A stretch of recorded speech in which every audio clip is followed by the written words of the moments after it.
오늘 요한복음 3장 16절 이하의 말씀을 가지고 멸망하지 않는 영생이라고 하는 말씀을 나누기를 원합니다. 우리가 다 익히 알고 계시지만 요한복음 3장 16절 하나님이 세상을 이처럼 사랑하사 독생자를 주셨으니 이는 저를 믿는 자마다 멸망치 않고 영생을 얻게 하려 하시니라.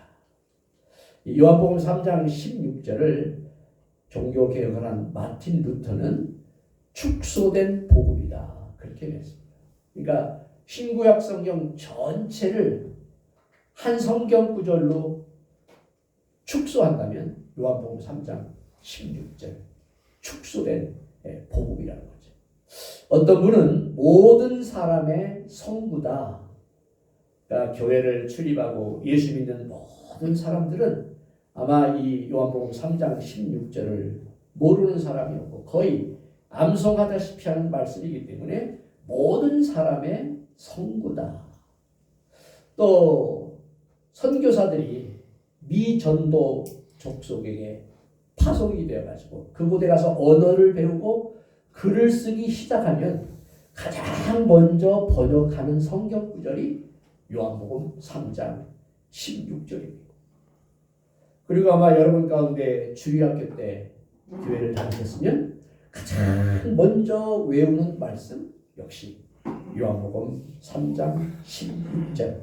그래서 요한복음 3장 16절은 기독교 복음의 심장이고 에센스다, 진수다, 정수다 그렇게 표현을 하고 있는 것을 볼 수가 있습니다. 왜 그렇습니까?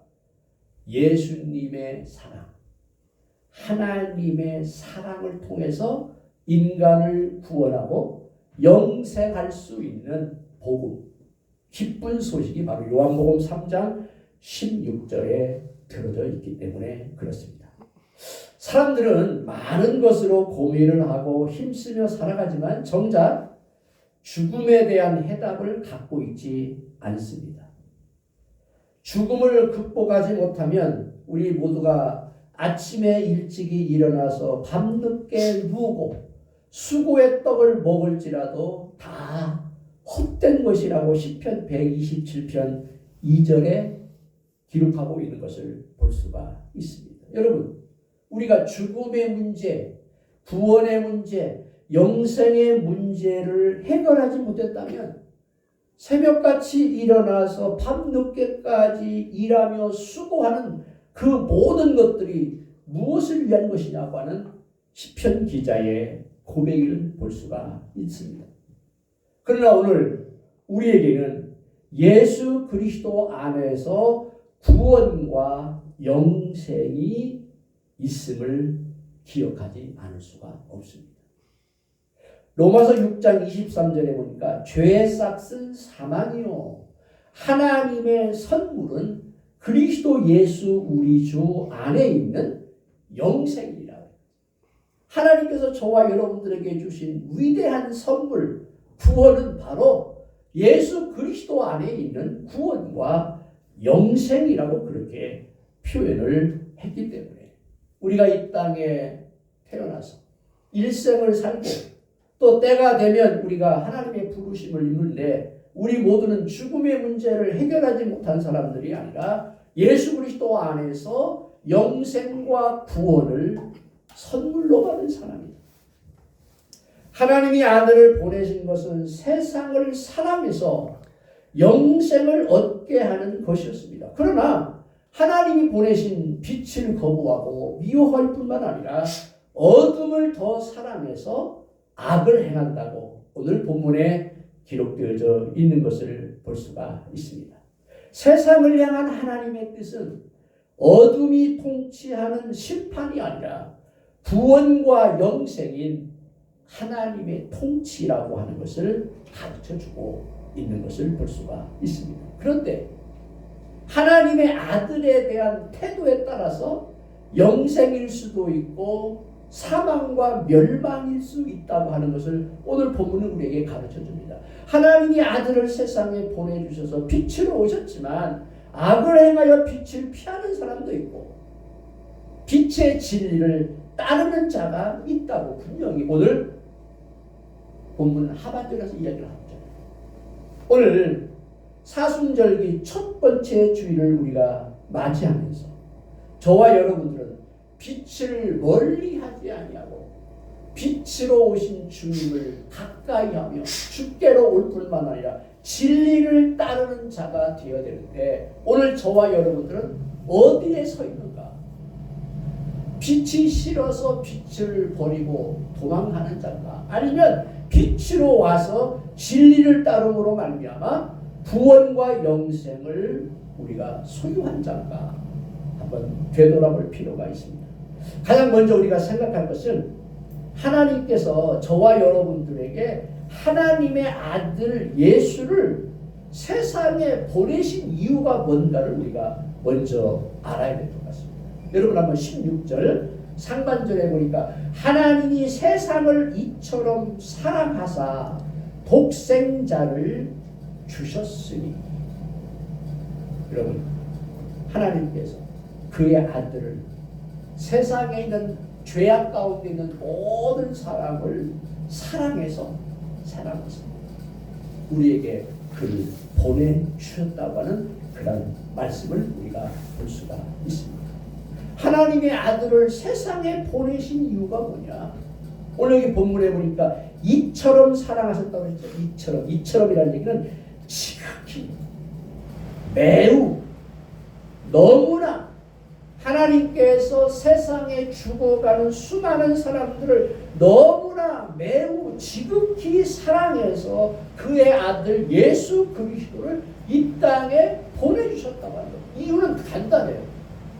우리를 너무나 사랑하셔가지고 우리를 구원하시기 위해서 하나님의 아들 예수를 보내주신 사랑의 극치, 그게 바로 예수님께서 이 땅에 오신 사건이고 십자가에 죽은 십자가 사건이고 부활의 사건이라고 하는 것을 볼 수가 있습니다. 여러분, 하나님께서 우리 인간, 죄악 가운데 인간을 얼마나 사랑하셨으면, 얼마나 지극히 사랑하셨으면, 얼마나 너무나 사랑하셨으면 예수 그리스도를, 하나님의 독생자 예수를 우리에게 보내줬습니다.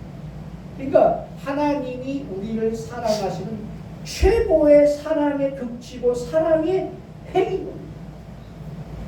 그런 얘기를 많이 하잖아요. 사랑은 지식이나 추상적으로 경험하는 것이 아니라 사랑은 행위나 사건을 통해서 경험되어지는 건데, 하나님의 사랑은 독생자를 보내시는 이 사건을 통해서 저와 여러분들에게 너무나도 잘 증명이 된 사건이라고 하는 거예요. 참 중요하잖아요. 우리가 그 시간의 흐름을 카이로스와 크로노스라고 하는 표현을 씁니다. 크로노스라고 하는 것은 우리가 지금 예수님이 탄생하신 게 2000년이 훨씬 지났잖아요. 서기 기원 전과 기원 후 이렇게 쭉 흘러간 일반적인 시간을 얘기합니다. 그런데 그 일반적인 시간 가운데 크로노스, 하나님께서 인간을 너무나 지극히 사랑해서 하나님의 아들 예수를 이 땅에 보내주신 이벤트 사건이 뭐냐면 예수님의 탄생 사건이고, 예수님이 십자가에 저와 여러분들을 위하여 사랑의 극치를 보여준 사건이 바로 예수님이 이 땅에 오셔서 하신 모든 사건이라는 거예요. 그래서 하나님의 사랑은 독생자를 이 땅에 보내주시는 사건 가운데 이미 잘 드러나 있는 것을 우리가 볼 수가 있습니다. 이 얼마나 큰 사건입니다. 놀라운 사건입니다. 참 놀라운 사건입니다. 기가 막힌 사건입니다.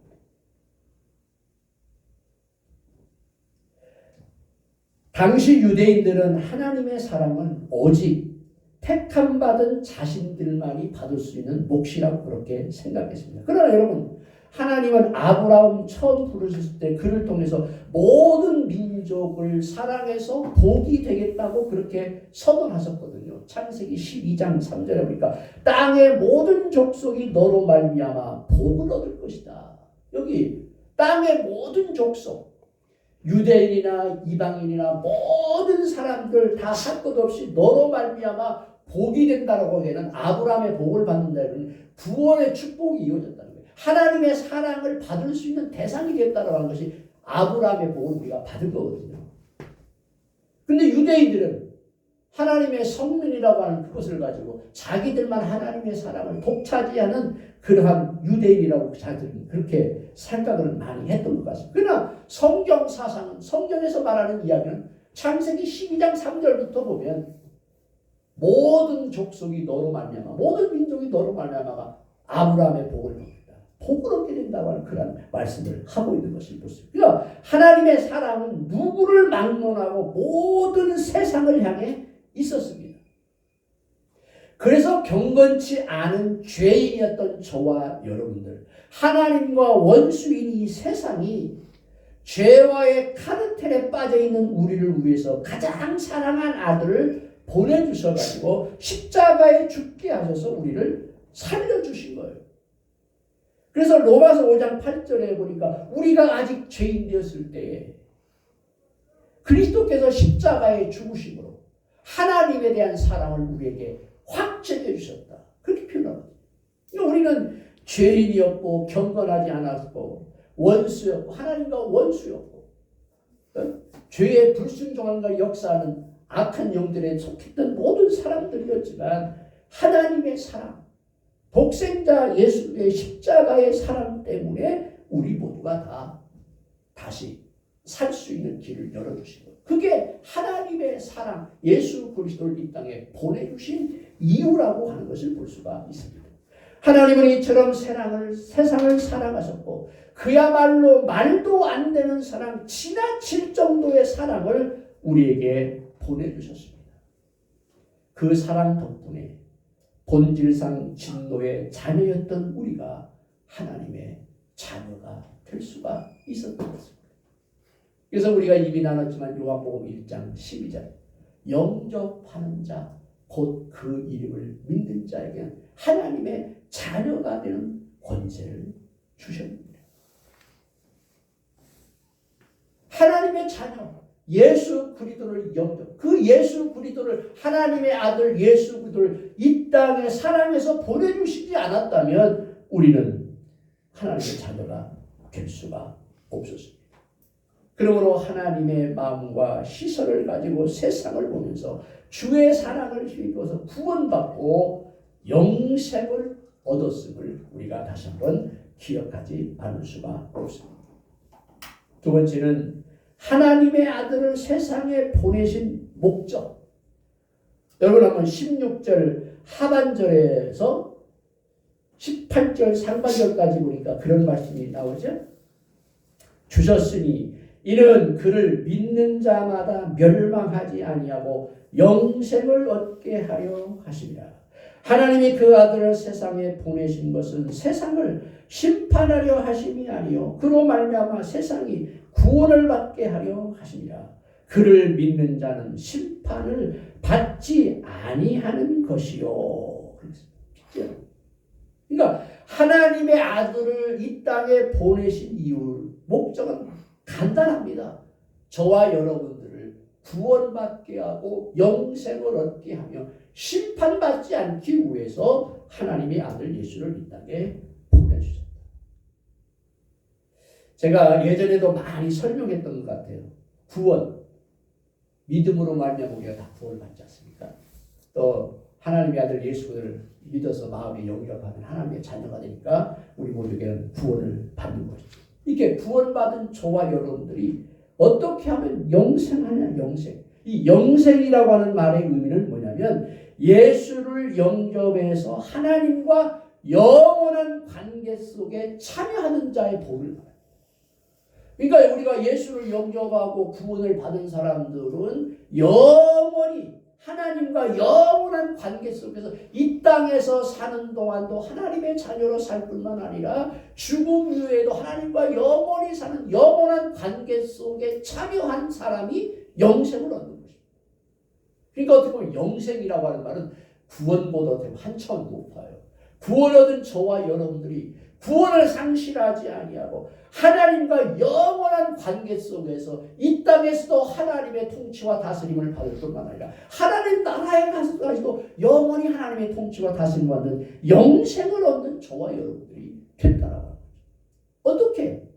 하나님의 아들 예수 그리스도 때문에 우리에게 그와 같은 구원과 영생과 심판을 받지 아니하는 그러한 은혜를 허락해 주셨다고 하는 말씀입니다. 하나님을 떠난 그 세상을 살리려고, 그 세상이 하나님의 나라가 되게 하려고 예수 그리스도를 이 땅에 보내주셔서 우리로 하여금 구원과 영생을 얻게 하셨다고 하는 그러한 말씀입니다. 세상은 정죄를 받아 멸망을 기다리고 있는 상태였습니다. 믿지 않는 오늘의 상태가 어떻게 보면 이미 심판 아래 있는 것이고, 믿는 것은 이미 하나님의 구원에 참여합니다. 그런데 예수를 보내신 것은 세상을 구원하고 하나님 나라를 위해서 그렇게 하셨다. 여러분 잘 알죠? 하나님은 사랑이시다. 하나님은 사랑이시기 때문에 악한 사람들이 죽는 것을 기뻐하지 아니하시고 돌이켜 회개하기를 기뻐하십니다. 에스겔서 33장 11절에 보니까 나는 악인이 죽는 것을 기뻐하지 아니하고 악인이 그의 길에서 돌이켜 떠나는 것을 기뻐한도다. 여러분 하나님께서는 모든 사람들이 그의 아들 예수 그리스도를 통해서 구원받는 걸 기뻐하시지 악해서 멸망받고 죽음에 처하는 것을 기뻐하지 않는다. 그래서 하나님 속성 자체가 하나님은 사랑이십니다. 그리고 하나님은 오래 참으시면서 모든 사람이 다 회개하게 이르기를 원하시죠. 그래서 여러분 베드로후서 3장 9절도 잘 기억하세요. 오직 주께서는 너희를 대하여 오래 참으사 아무도 멸망하지 아니하고 다 회개하게 이르기를 원합니다. 할 수만 있으면 하나님은 믿는 자들이 믿지 않는 이들 멸망하지 아니하고 다 회개해서 주께로 돌아오기를 원하신다라고는 그런 말. 그러므로 온 세상에 대한 공의의 심판 이전에 우리에게 회개와 구원하시기 위해서 주님을 보내신 것입니다. 그 보내신 주님으로 인해서 우리가 구원받고 영생을 얻었으면 우리는 심판하지 아니하고 이미 영생과 구원을 누리며 살 수 있는 우리의 삶이 되었다고 하는 거죠. 하나님이 세상을 이처럼 사랑하사 독생자를 주신 이유, 사랑했기 때문에 하나님께서 그 독생자 예수 그리스도를 이 땅에 보내신 목적, 저와 여러분들에게 구원과 영생, 심판에 이르지 아니하는 구원에 참여하는 자들이 되기 위해서 그의 아들 독생자 예수 그리스도를 이 땅에 보내주셨다고. 이것을 우리가 기리고 이것을 기억하고 다시 재기억하는 것이 사순절이 아닙니다. 사순절. 예수님께서 2000년 전에 왜 이 땅에 오셨고 이 땅에 오셔서 왜 십자가에 죽으셨고 왜 부활하셨는가? 간단합니다. 우리를 사랑했기 때문에 우리를 구원하시기 우리에게 영생을 주시기 위해서 오셨다. 이제 마지막 세 번째는 18절 하반절부터 21절에 보니까 빛에 대해서 진리에 대해서 두 가지 반응이 나타납니다. 두 가지 반응. 그러면 여러분 18절 하반절을 한번 보실까요? 많이 보세요. 18절 하반절을 보니까 하나님의 독생자의 이름을 믿지 아니함으로 벌써 심판을 받은 것이라. 19절 보니까 그 정죄는 이것이니 곧 빛이 세상에 왔을 때 사람들이 자기 행위가 악함으로 빛보다 어둠을 더 사랑한 것이니라. 그리고는 악을 행하는 자마다 빛을 미워하여 빛으로 오지 않으니 이는 그 행위가 드러날까 하며, 그 다음에 21절에 보니까 진리를 따르는 자는 빛으로 오라니 이는 그 행위가 하나님 안에서 행한 것임을 나타내려 합니다. 여러분, 예수님께서 빛으로 이 땅에 오셨잖아요. 하나님의 아들이 이 땅에 빛으로 우리를 구원하시기 위해서. 그런데 반응이 두 가지가 아니에요. 빛으로 오는 사람이 있고 빛을 피하는 사람이 있다. 여러분, 빛을 피하는 사람들은 자기들의 악한 것들이, 자기들의 죄가 드러날까 봐 숨는 자다. 숨는 자. 그러나 진리를 따르는 자, 예수를 영접하고 하나님의 자녀된 자, 구원을 열망하는 사람들은 빛으로 온다는 거예요. 빛으로. 왜? 하나님의 자녀다운 아름다운 삶들이 드러나기 때문에 빛으로 올 수밖에 없다. 그것을 여기 18절 하반절부터 21절에 표현하고 있는 것을 볼 수가 있습니다. 오늘 우리는 어떻습니까? 빛으로 오신 예수, 우리를 구원하시고 우리를 영생을 주시기로 오신 그분 앞에 우리는 그 빛을 피하여 숨는 자입니까? 아니면 그 빛이 너무나 좋고 우리에게 생명을 주시고 빛을 주시고 진리를 주시기 때문에 그 빛 그 고에 나와서 그분 앞에 우리가 엎드려 경배하는 것입니다. 여러분, 어둠이라고 하는 것은 빛이 오면 자연적으로 없어집니다. 그렇죠? 아무리 저녁이 어두웠다 할지라도 새벽 미명이 돼서 빛이 떠오르게 되면, 태양이 떠오르기 시작하면 어둠이 어느 순간에 다 없어지잖아요. 거짓은요, 여러분, 거짓은 진리 앞에 드러나기 때문에 거짓은 다 드러나요. 진리가 아닌 것들은 진리 앞에서는 다 거짓말로 드러나기 때문에 그 모든 것들이 다 판명이 나는 것입니다. 제가 어제 잠깐 어떤 그 가수 박진영 씨 있지 않습니까? 그분이 신앙이 괜찮더라고요. 그래서 그 청년들 상대로 이렇게 강의하는 거에 잠깐 봤어요.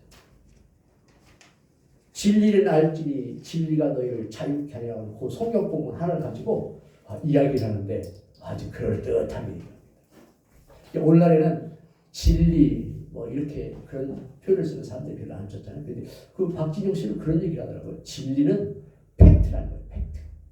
사실. 요즘 젊은이들에게는 진리하면 좀 너무나 무겁고 팩트. 팩트가 있으면 더 이상 얘기가 필요 없잖아요. 진리잖아요. 팩트가. 네. 그래서 우리가 과거에는 진리를 알지니 진리가 너희를 자유케 한다고 말했는데 하나님의 아들 예수 그리스도가 2000년 전에 이 땅에 오셔서 십자가에 죽으시고 부활하신 이게 히스토리컬 이벤트, 역사적인 사건이고 팩트거든요. 팩트예요. 이 팩트 앞에서는 모든 사람들의 거짓과 또한 진리가 아닌 것들은 다 드러나거든요. 어두운 모든 것들은 빛으로 오신 예수님 앞에서는 모든 게 다 드러나고 사라질 수밖에 없어요. 그래서 진리요 팩트 대신 예수님 앞에서는 우리 모두가 다 자유롭다는 거예요. 그럴듯한 얘기합니다. 우리가 세상에 살면서 성공하기를 원하죠. 또 우리가 세상에 살면서 다른 사람들보다 더 모든 부분에서 앞서가기를 원하잖아요. 근데 여러분, 성공해도 그렇고 앞서가도 그렇고 그 다음에 대안이 없다는 거예요. 그래서 우리가 많이 이야기했지만 많은 연예인들, 슈퍼스타들이 자살하는 경우들이 굉장히 많은데 왜 그러냐? 자유가 없기 때문에 그렇다는 거예요. 성공해도요, 성공하는 순간 또다시 뭐에까 매여야 돼요. 자유로움이 없어요. 그런데 진리는 우리로 하여금 자유롭게 하거든요. 하나님의 아들 예수가 2000년 전에 이 땅에 오셔서 십자가에 죽으시고 부활하신 이 사건, 팩트는 오늘 믿는 저와 여러분들에게 자유를 주시는 거예요. 진리를 주시는 거예요. 어둠과 흑암의 세력을 다 물리칠 수 있는 자유로운 진리를 우리에게 주시는 것이 바로 예수 그리스도라고 하는 사실을 그 유튜브를 보다가 제가 충격을 받았어요. 그렇습니다. 진리, 자유를 주잖아요. 역사적인 팩트, 이벤트, 사건은 오늘 우리에게 참 자유를 주시는데 그게 예수라는 거예요. 예수. 진리를 알지니 진리가 너희를 자유케 하리라. 근데 많은 사람들은 진리 앞에, 빛 대신 예수님 앞에 나오기를 꺼려하거든요. 왜? 자기들의 어두운 그늘들이 드러나요. 아마 여러분들이 뉴스 많이 보시면서 대통령 후보들이 이곳저곳 다니면서 유세하죠.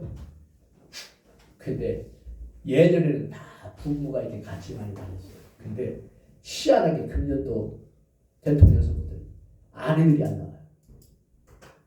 왜 아내가 안 나옵니까? 다 거짓, 다 거짓말. 대통령 선거를 하지만 참 부끄러워요. 너무나 거짓이 많아요. 너무나 거짓말쟁이다.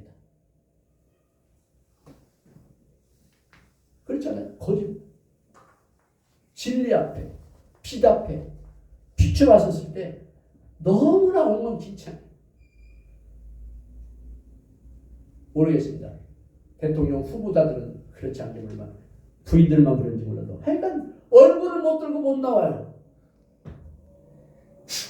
참 부끄러운 역사입니다. 부끄러운 역사.